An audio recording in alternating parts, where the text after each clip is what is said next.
지금까지 아담에서부터 노아까지 10고조, 10고조의 면면에 대해서 말씀을 드렸고, 지난주까지는 이제 야벳의 자손과 함의 자손에 대해서 말씀드렸고, 오늘 셈에 대한 자손에 대하여 셈의 아들들이란 제목으로 말씀을 드립니다. 17절에 보면은 17절부터 23절까지죠. 셈의 자손은 26명인데 17절에 보면은 셈의 아들은 9명이 등장합니다. 이것은 이제 셈함 야벳이 기록되어 있는 창세기 10장 말씀과 역시 병행합니다만은 조금의 구분되는 부분도 있어서 오늘 그런 부분들을 중심으로 말씀을 드립니다. 먼저 드리고자 하는 말씀은 셈의 아들들은 엘람의 맏아들이죠. 일단은 순서로 기록되어 있기 때문에 이걸 맏아들로 보는 것이 맞다, 그렇게 봅니다. 그래서 엘람은 지금 오늘 전쟁이 일어나는 이란 지역 있죠. 티그리스강 말하자면 호르무즈 해협이죠. 호르무즈 해협 안에 그 페르시아만 그 북쪽이니까 거의 이란 지역입니다. 이란은 산맥이 많지 않아요. 그런 산들이 우리나라가 무슨 저런 소백산맥이라든가 촬영산맥 이런 것들이 백두대간으로 해가지고 동서로, 영동과 영서로 그렇게 나누어져 있는 것이 병풍처럼 펼쳐져 있다 말할 수 있을는지 모르겠습니다만은, 이 엘람이 말하자면 셈의 첫 번째 아들 맏아들이 셈족이잖아요. 아시아인이죠. 아시아인으로서 최초로 정착한 그 지역이 바로 지금 말씀드린 그런 호르무즈 해협 그 북쪽에 그 산악지대가 많은 그런 이란 그 인근이다. 이런 엘람에 대해서 창세기 14장 4절을 보면 재미난 이런 표현을 내가 써야 될지 모르겠습니다만은, 일단은 우리가 볼 때는 조금 뭐라 그럴까, 의외의 그런 기사를 우리가 보게 됩니다.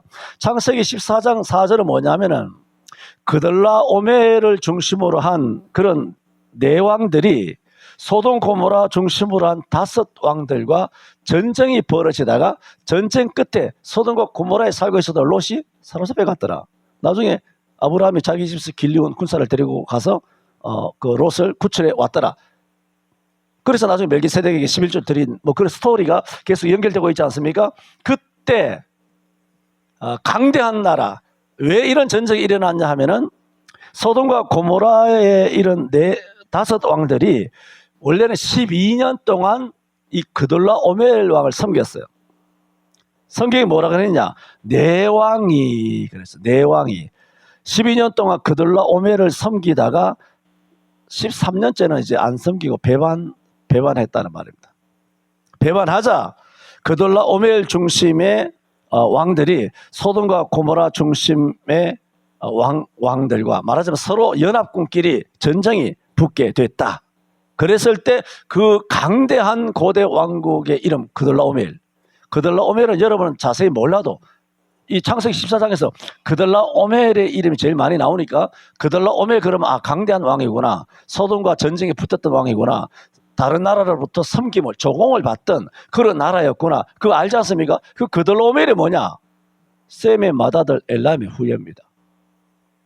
그러니까 제가 아까 모두에 말씀드렸던 것처럼 이걸 재미있다고 말이야, 재밌는 사건이다, 기사다, 아니면 좀 의외의 그런 생각이 들 수도 있겠다. 의외적인 그런 어떤 새로움이라 그럴까, 그런 생각이 들 수도 있습니다만은. 그래서 창세기 14장을 한번 볼까요? 웬만하면 안 찾고 싶은데 저는 창세기 14장 1절에 보면 당시에 신할은 우리가 앞에서 공부했지 않습니까? 신할왕 아무라벨과 엘라살왕 아리옥과 무슨 왕 그돌라오멜? 엘람왕 그돌라오멜 그러지 않습니까? 엘람이 뭐예요? 오늘 본문에 돌아오면은 셈의 첫째 아들이 엘람이죠. 그러므로 이 셈족이죠. 노아의 첫 번째 아들 셈, 아시아의 조상, 이 셈의 첫 번째 아들 엘람. 지금 말씀드리려고 하는 건 뭐냐면은 이런 셈의 아들들이 후대에 강대한 고대 왕국을 이뤘다는 거예요. 여러분 보세요. 아수르 어디입니까? 셈 후예요. 바벨론 어디예요? 셈이에요. 페르시아 어디입니까? 셈이에요. 징기스칸 어디입니까? 다 셈이에요. 그 다음에 뭐 오므르 왕조인가 그 이슬람 왕조 있지 않습니까? 이슬람 왕조 약 1000년간 팔리비? 그건 후대 왕이고 약 1000년간 전 세계를 뭐 주장했던 강대한 나라 그 이슬람 왕조가 있지 않습니까? 오므르 왕조인가? 하여튼 뭐 나중에 한번 공부해 보세요. 그런 세계적인 그런 그 어디입니까? 이슬람이 아시아에서 이슬람 세력이 강대하죠. 사우디아라비아, 이란, 이라크, 뭐 쿠웨이트, 뭐 리비아, 뭐 레바논 할 것 없이 다 어디입니까? 다 그것이 아시아예요, 아시아. 그게 누굽니까? 셈의 후예, 강대한 나라예요, 셈. 지금 말씀드리는 것은 뭐 좀 이렇게 좀 멀리 나간 건 아닙니다만은 조금 더 나갔습니다만은 그돌라 오멜이 뭐냐? 첫 번째 아들 엘람의 후예들이 만든 그 후예 왕이 이 그돌라 오멜이고 강대한 그런 고대 왕국을 이루었다. 그 말씀을 드리고 있는 것입니다. 이런 이제 창세기 10장이나 창세기 14장이나 오늘 역대상 1장이나 있어서 셈의 첫 번째 아들 엘람에 대한 성경의 부분 우리가 잘 모르잖아요. 모르고 그냥 읽고 그냥 넘어가고 한 부분을 오늘 우리가 이 말씀을 통하여 이런 부분이 있었구나 싶은데 이게 이 말씀이 이사야에서도 나와요. 이사야 셈 후예잖아요. 셈의 후예라는 거 우리가 포인트를 딱 갖고 이사야 11장 11절에는 뭐냐 하면은 그날이 온다는 게 뭐예요? 예수님이 이 땅에 오셔서 메시아로 서게 되는 날, 아니면 복음이 땅끝까지 이르게 되는 날, 주님이 재림하시기는 그런 구원의 날이죠. 말하자면 고린도서 6장 1절에 너희가 은혜 받을 때 헛되이 받지 말라. 보라 지금은 은혜 받을 때요, 지금은 보라 지금은 구원의 날이로다 하는 고린도서 6장 1, 2절에 그런 말씀처럼 구원의 날, 은혜의 날, 그런 때가 땅끝까지 복음이 이르게 되는 그 날, 이사야 11장 11절에 그 날에, 그런 뜻이죠. 그 날에 주께서, 주는 누구죠? 메시아죠. 다시 손을 펴사, 우리가 볼 때는 아수르 지옥 가야 돼, 바벨론 지옥 가야 돼, 페르시아 지옥 가야 돼, 로마도 지옥 가야 돼, 바벨론 다 지옥, 모압도 암몬도 시돈도 두로도 블레셋도 다 지옥 가야 돼. 우리만 구원받아야 돼. 구약을 읽다 보면 그런 생각들이 들 때가 많이 있지만 구약의 여러 부분에서 마지막 때에 이방 사람들이, 유대인들이 이방 사람들을 마치 하나님 앞에 드리는 제단의 제물로 갖고 오는데 날개를 달고 온다는 메시지가 여러 부분이 있는데 이사야 11장 11절이 그 말씀이라는 겁니다. 그 날에 주께서 다시 손을 펴사라고 하는 것은 두 가지잖아요. 하나님께 손을 펴서 발을 친다. 심판하실 때 손을 펴신다 하는 것도 있고, 당신의 팔로 손으로 붙들어 일으키신다 했을 때 구원도 의미하는 두 가지 양상이 있는데 여기서 구원을 말하고 있어요. 그날에 주께서 다시 손을 펴사 그 남은 백성이 뭡니까? 남은 백성이 있다는 얘기예요. 남은 백성이 있는데 우리는 남은 백성 그러면 이사야 6장 생각해서 유다의 남은 백성, 이스라엘의 남은 백성, 대한민국의 남은 백성 7,000명, 우리가 남은 백성이 아니겠느냐, 그런 생각만 하고 중공에 무슨 남은 백성이 있겠느냐? 응? 저 베트남에 무슨 남은 백성이 있겠느냐? 저 일본에 무슨 남은 백성이 있겠느냐? 저는 북한에 무슨 또 이란이나 이라크, 이슬람에 무슨, 아시죠? 저 요즘 이슬람 쪽에 성령께서 역사하셔가지고 내가 작년에도 이야기했지 싶은데 전도에서는 예수 믿는 사람이 없어요.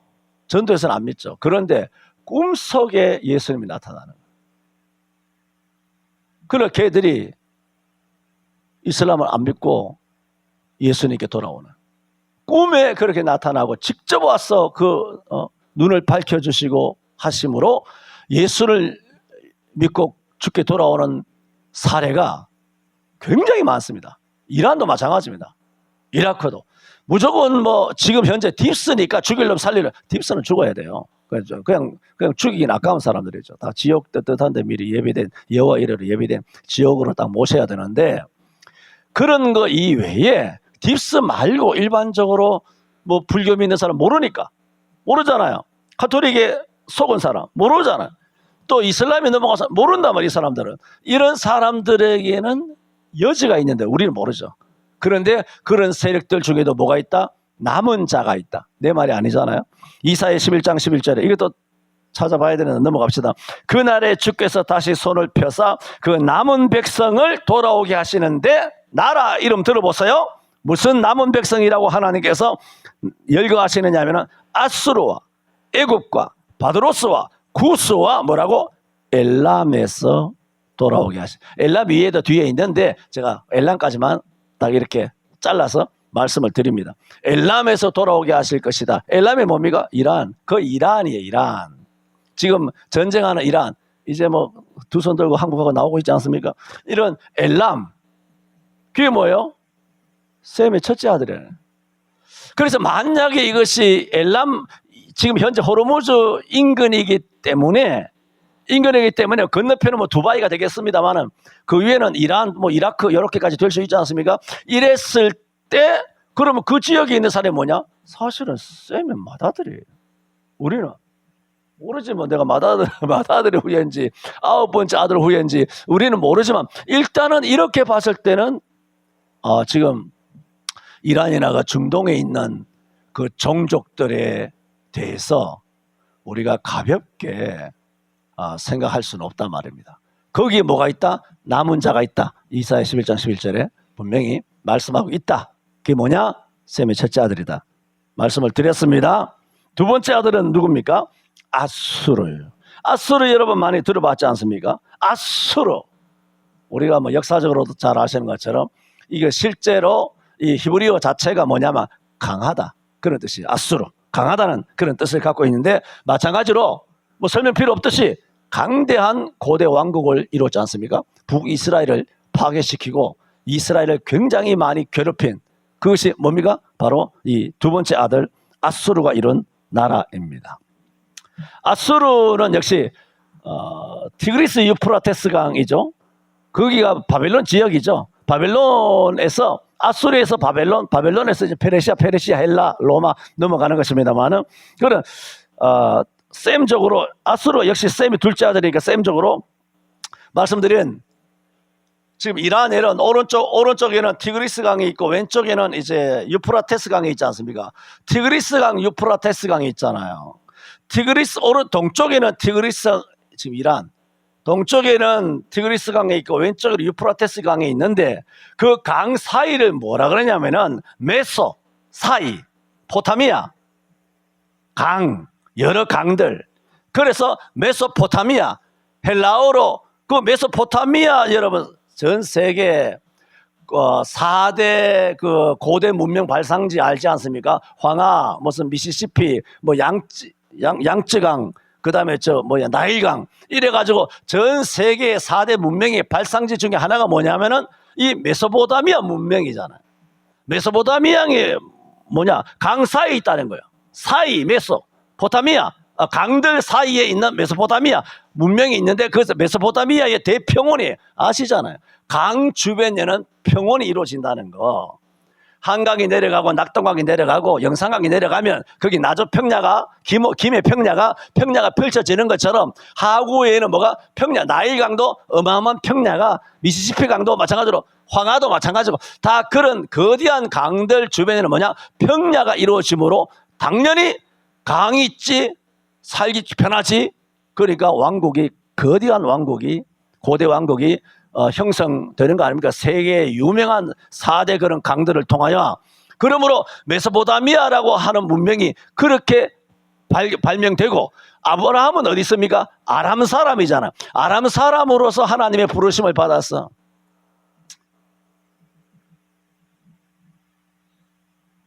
목사님 다 지금 숙면하고 있는데 혼자 열내고 그래 갈 필요 없습니다.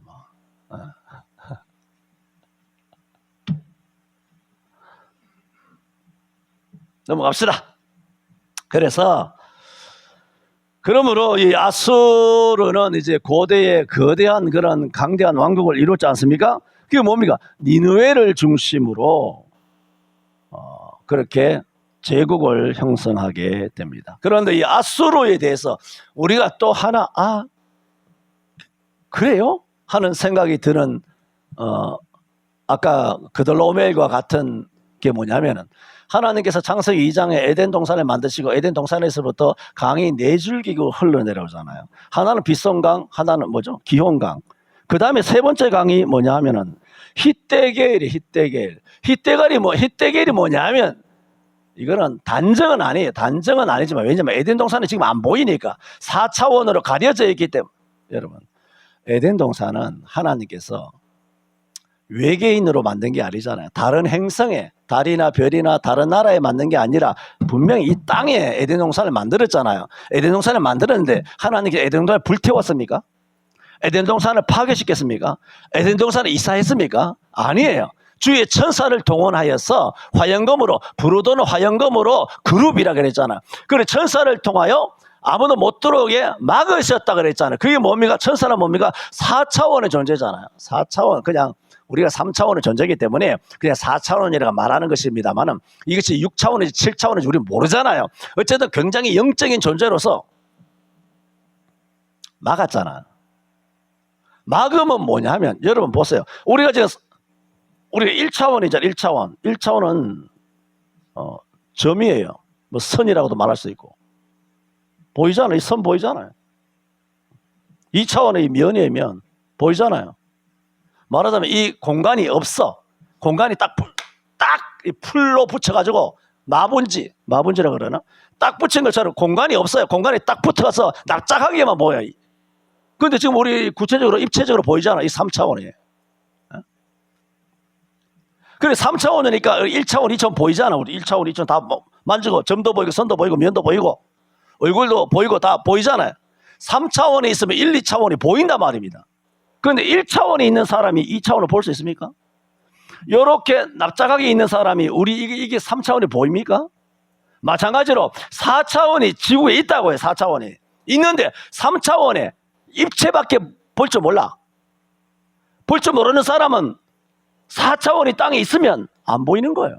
4차원은 우리 걸 들여다보는 거예요. 그럼 뭐합니까? 천사가 우리를 보고 있잖아. 거짓말 하는 거예요. 마태복음 18장이나 10편 91편이나 성경 도처에 천사가 우리를 지키고 있잖아요. 여러분을 지키는 천사가 있다고 그랬는데 그 천사가 눈에 보입니까? 여러분 지키는 천사가 어떻게 생겼는지 몇 분인지 여러분 알고 있습니까?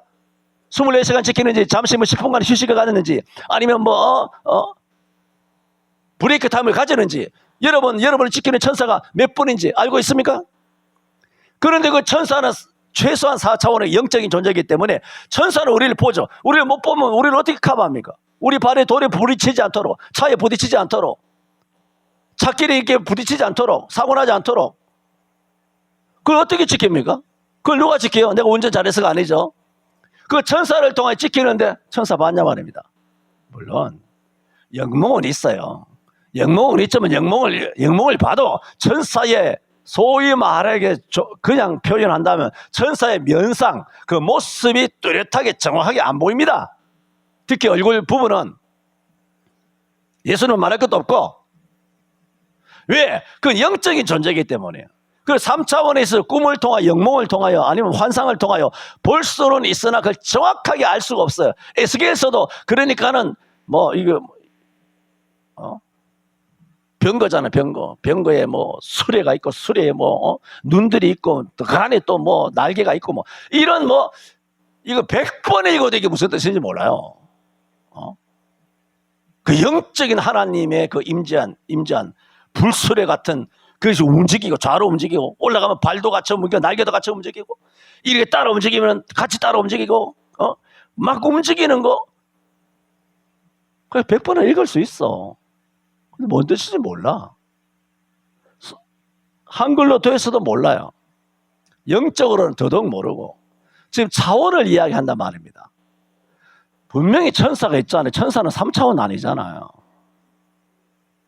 우리는 3차원에서만 사는 거지만 우리가 3차원에서만 산다고 그래서 3차원밖에 없다. 이거는 말이 안 되는 거잖아요. 성경을 부정하는 거 아닙니까? 하나님이 무슨 3차원의 존재십니까? 하나님은 눈에 보이지 않는다 그랬잖아요. 디모데서 6장에도 하나님은 아무도 보지 못하였고 아무도 볼 수 없는 자니 그랬어요. 성경에. 하나님을 누가 봅니까? 그러면 하나님은 영적인 존재이기 때문에 4차원이 아니죠. 하나님 절대적인 차원이죠. 뭐 10차원 정도가 아니죠. 하나님 뭐 어마어마하신 분이죠. 지금 뭐 여러분이 이런저런 뉴스를 통하여 놀랍다 뭐 그린란드가 어떻다 뭐 이라크 밑에 뭐 엄청난 뭐 고대 세계 뭐 피라미드가 어떤 굉장한 뭐 그런 뭐 그리드를 갖고 있다 뭐 주파수를 갖고 이런 거 저런 거 굉장히 신기하게 그런 거 들어봅니까? 그런 거 듣든 신기하든 그 아무리 신기하게 여겨도 그 유치찬란한 거예요. 전능하신 하나님 앞에서는. 기껏 해봐야 뭐 지구에서 움직이는 거잖아. 지구나 달이나 화성이나 금성이나 수성이나 명성이나 명왕성이나 뭐 토성이나 뭐 여러 뭐 대기권 태양계 안에서 뭐 갑축 때문에 움직이는 거잖아요. 온 천지 만물이 얼마나 어마어마한데 그 어마어마하신 것을 말씀으로 그대로 딱 창조하시고 그 어마어마한 걸 그대로 유지하게 하시고 지배하시고 통치하시고 운행시키시고 그 태양계 안에서 뭐 신비롭다 외계인이다 뭐 비행접시가 어떻다 UFC가 어떻다 UAP가 어떻다 뭐 이런 거 아무리 신기한 것을 본들 그거는 초적지열이라 저기 전능하신 하나님 보실 때는 발에 떼라 이게 지금 말씀드리는 것은 그런 것들이 설령 있다 하더라도 신기해할 필요 없다는 거예요. 하나님은 우리를 만드셨잖아요. 아셔야 돼요. 하나님이 만드신 하나님의 형상을 가진 저와 여러분의 존재보다 신기한 존재는 우주에 없습니다. 성경에 있잖아요. 우리보다 지능이 더 뛰어난 뭐 외계인이 있든 동물이 있든 아니면 무슨 뭐 인조인간이 있든 뭐 AI가 있든 아니면 인공지능을 엄청난 탑재한 그런 로봇이 만들어지든 난리 쳐 해도 그놈들은 우리 땅바닥에 있는 거예요. 천사들이 부러워하는 우리 직분에 우리를 섬기라고 보낸 4차원, 5차원, 6차원의 존재가 우리라고요. 우리가 제일 신기한 존재예요. 할렐루야. 우리가 제일 멋진 존재라고, 최고의 존재라고요. 하늘 아래. 우리가 몰랐어. 신기하구나. 비행접시가 어떻다 하더라. 뭐 이런 거 있어도 그건 전혀 신기한 게 아니에요. 제가 볼 때는 성경적으로 아무것도 아니에요. 그래서 지금 차원을 말씀드리지 않습니까? 그래서 에덴 동산 이야기하다 말씀드리지 않습니까? 에덴 동산은 분명히 3차원인 세계에 있었잖아요. 분명히 땅이에요. 에덴 동산은 북악산 같은 거예요. 관악산 같은 걸 에덴 동산이. 그런데 관악산을 지금 뭐라고 천사가 불담으로 확 돌려버린 거예요. 그럼 어떻게 됩니까? 관악산이 안 보이는 거예요. 이해가 됩니까? 관악산 안 보이는 겁니다. 에덴 동산은 분명히 지구에 있어요. 지금도. 여기 3차원이 있어. 근데 4차원이나 또 다른 세계가 지나가. 부딪히지 않아요. 아마 모르죠, 우리는. 지금 아수를 설명하고 있지 않습니까? 왜냐하면 에덴 동산, 창세기 2장 보면 에덴 동산에 강이 4개 흘러내려가는데 그 중에 히데겔이라고 하는 세 번째 강이 있지 않습니까? 그걸 설명하다가 지금 뭐 이렇게 설명드렸는데 히데겔이 뭐냐면은 히데겔이 바로 아수르예요, 아수르. 히데겔이 바로 티그리스 강인데 그게 뭐냐? 창세기 있는 말씀 2장 14절에 히데겔이라 셋째 강의 이름은 히데겔이라 뭐라고 말했냐면은 창세기에 아수르 동편으로 흐르며 그래 되어 있어요. 창세기 2장 14절에 있는 겁니다. 세 번째 강 히데겔이 어디로 흐르고 있다? 아수르 동편으로 흐르고 있다 그랬어요. 왜 성경 안 찾는다 그랬죠? 잠 깰까 봐. 민폐 끼치면 안 되기 때문에 저 성경 안 찾는다. 나만 그냥 대충 알고 넘어간다. 그랬잖아요. 지금 아까 그들라오멜에 대해서 설명드렸잖아요. 그들라오멜에 대해서. 그죠? 지금은 뭐에 대해서? 아수르에 대해서 설명드렸는데 이 아수르를 제대로 알려면 창세기 2장에 히데기라고 하는 그 강 동편으로 뭐다? 아수르 동편으로 그 세 번째 강이 흐르고 있다. 그러므로 히데길 유브라데스, 티그리스 유프라데스 강이 있지 않습니까? 그 메소포타미아지요. 그래서 성경학자들도 그렇고 나도 그렇고 에덴 동산 지역이 지금 어디쯤일까? 대부분 이란 그럽니다. 되어 있잖아요, 여기에. 그렇다면 아까 이사야 11장 11절 말했지 않습니까? 그 사람들이 엘람이 돌아온다 안 돌아온다? 그것도 셈이고 아수르도 셈적이에요. 다 누구라고요? 셈의 첫째 아들 둘째 아들이에요. 노아의 손자들이에요. 맏손자. 노아의 맏이가 엘람이고 두 번째 손자가 아수르라는. 그만큼 아수르 지역은 뭐다? 에덴 지역이다 라고 말할 수 있습니다. 그러므로 첫째 아들 둘째 아들은 뭡니까? 아주 복된 지역에, 아주 복된 지역에 살고 있었다. 거기에 뿌리를 내린 아시아 인종의 조상이었다 라는 것이죠. 여기까지 합니다. 세 번째, 여기까지 합니다. 왜 해놓고 왜 세 번째 하십니까? 깜짝 놀랐네. 목사님 잠 안 깨우신다고 하더니 잠 다 따르라 버렸대. 세 번째, 네 번째는 짧습니다. 아르박삿 셋째 아들이죠. 셋째 아들인데 이 셋째 아들에게서 뭐냐면 놀라운 일이 벌어집니다. 아브라함이 셋째 아들 아르박삿의 후예입니다. 놀랍죠? 그 다음에 그건 나중에 설명하고 다음 네 번째 룻, 이 여자 이름 룻이 아닙니다. 룻이 아니고 룻이 네 번째 아들 나오죠. 이 룻은 이것은 성경상 알기 어렵다. 다른 것도 다 알기 어렵지만 룻에 대해서는 나도 모르겠습니다. 그 다음에 다섯 번째 아들이 뭐라고? 아람. 요건 이제 다음 주일날 야훼의 빛이 나오고 6월 첫째 주일날 아람에 대해서 말씀드리는 걸로 하고 오늘 셈, 아시아 인종의 조상들이죠. 셈의 후예인 첫째 아들 엘람, 그죠? 두 번째 아들 아수르에 대해서 말씀을 드렸습니다. 우리가 이런 역대기가 말하자면 안 어려운 성경이 없는데 굉장히 어려운 성경이거든요. 굉장히 어려운 성경이고 굉장히 낯설죠. 이 풀어줘야 이게 이렇게 연결되는구나 쉽지. 할 수가 없는 거죠. 이런 걸 통해서 성경에 대해서만 조금 더 이해가 될 뿐만 아니라 오늘날 돌아가는 세계사, 오늘 우리가 살아가는 이 세계 역사가 어떤 식으로 흘러가고 있고 또 하나님께서 어떻게 예언하고 계시는지 우리 그걸 내다보면서 우리가 너무 편협한 마음 말고 딥스가 아니고 또 바티칸에 대가리들이 있죠.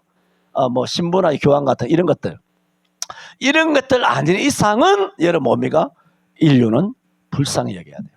우리나라 친정 친박 이런 빨갱이들은 국회의원 300명 하여튼 뭐 이런 거 다 뭐 할 것 없이 이재명이 이런 것들은 다 모가지 다 잘라야 되고 그런 거 이외에 속아 넘어 내가 항상 말하잖아. 전라도인들이 다 속았잖아.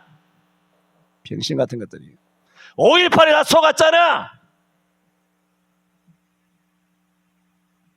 그게 뭐예요? 피해자인 거예요. 피해자. 소경을 인도하면 둘 다 망하지만 너무 가스라이팅이 대한민국 현대사가 완전 가짜잖아. 거짓말이잖아. 싹 다. 5.18에 나온 사진들이 수두룩합니다. 그때 찍힌 거. 수도 없이 이야기했지만 그게 5.18에 소위 말해서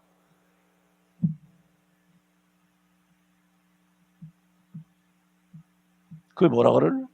데모 시위라 그러면 데모할 때 그 모인 그 군중들 찍힌 사진은 오래돼서 벌써 뭐 40년, 50년 넘었는데 우리나라 군인은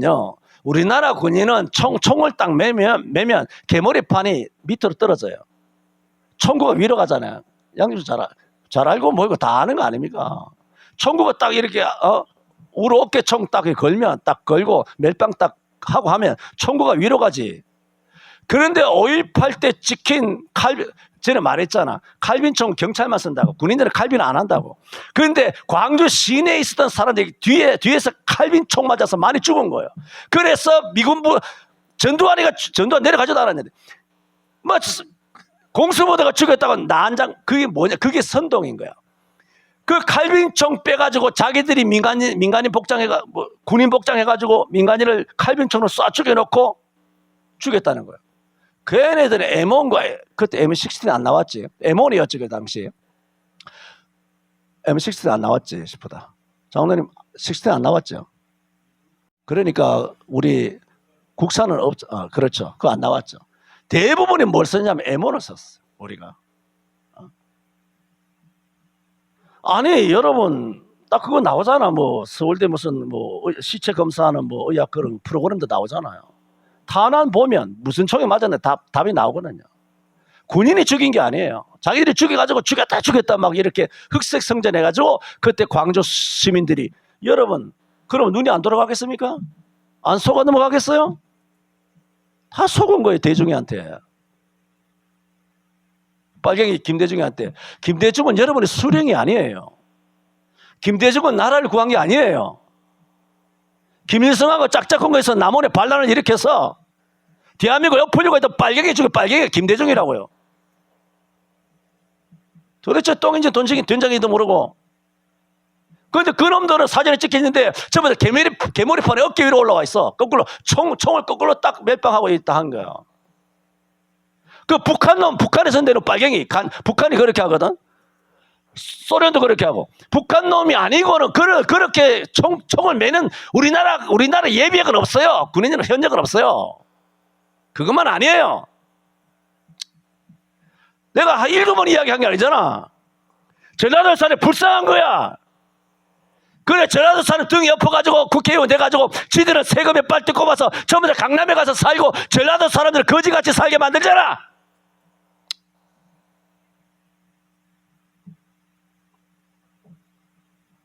전라도와 경상도가 원수가 아니고 전두환이 원수가 아니라 대한민국의 빨갱이 대가리들 이재명이 문재인이 김대중이 노무현이 이 김영삼이 이놈들을 다 죽여야 되는 거야.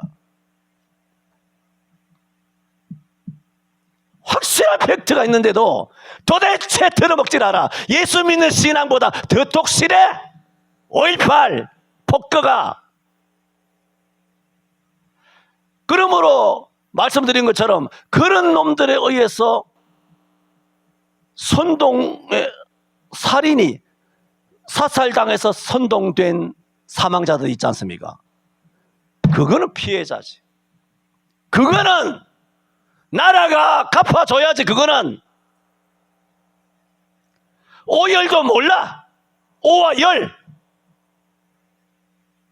그것을 어쨌든 간에 피해를 입은 사람이잖아. 집에 자영업도 불타고 차도 불타고 버스도 불타고 어디 터져가지고 병원에 실려가고 이런 소요 때문에 선량한 광주 시민들이 죽었잖아. 군인들도 많이 죽었고. 그런 분들은 정말 이거 똥과 된장 옥석을 가려가지고 그런 분들은 정말 국가가 이름을 안 밝히잖아. 지금 5.18 애들 이름을 안 밝히잖아. 쪽팔려가지고. 빨갱이 새끼들도 있고 또 병신 같은 것들 다 있고 밝히질 않잖아. 이놈들이 그 자랑스러운 5.18 이름을. 그런 진짜 희생당한 사람들을 그런 사람들 이름을 드러냈어. 정말 국립묘지 안장해야 되고 5.18에 있는 빨갱이들 다 파내가지고 4분 5시를 해야 되는 거야. 뼈를 다 불태워서 강에 흘려내 버려야 되는 거야. 그래야 대한민국이 깨끗해질 거 아닙니까? 지금 대한민국이 이렇게 된 것은 김대중 이후로 5.18 때문에 5.18이 나라를 이와 같이 다 파괴시킨 거예요. 뭔 놈의 5.18 탱크 타기야, 탱크 타기야.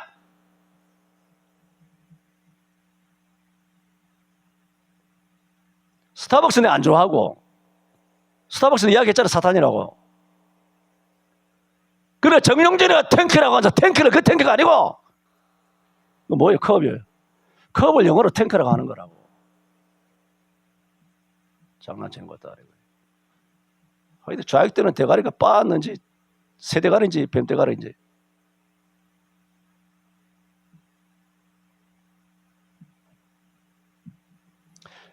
왜? 선동된 것은. 이런 선동을 어떻게 해야 된다? 목사들이 바로 잡았어야 했다는 거예요.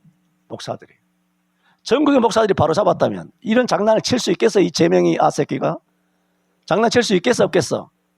아가리 딱 털면 다 털리는 거지. 한 방에. JTBC, MBC, KBS, T조 이것들이 아가리 털 수 있겠어? 중국놈이 들어와서 앵커짓하고 기자 노릇하고 중국놈이 대한민국 MBC 기자로. 대한민국 이미 다 넘어간 거예요. 그걸 누가 지키고 있다? 지금 인천 상륙작전 했잖아. 그거 해가지고 지금 수습해가지고 다 조지고 있는 거야. 한 놈씩 잡아가지고. 지금 오늘도 짜장면 먹고, 오늘도 뭐 순대 먹고, 치킨 시켜 먹고, 밥 먹고, 예배하고, 함께 뭐 서로 올레배하고 하니까 아무 일도 안 일어나는 것 같습니까? 지금 이 땅에.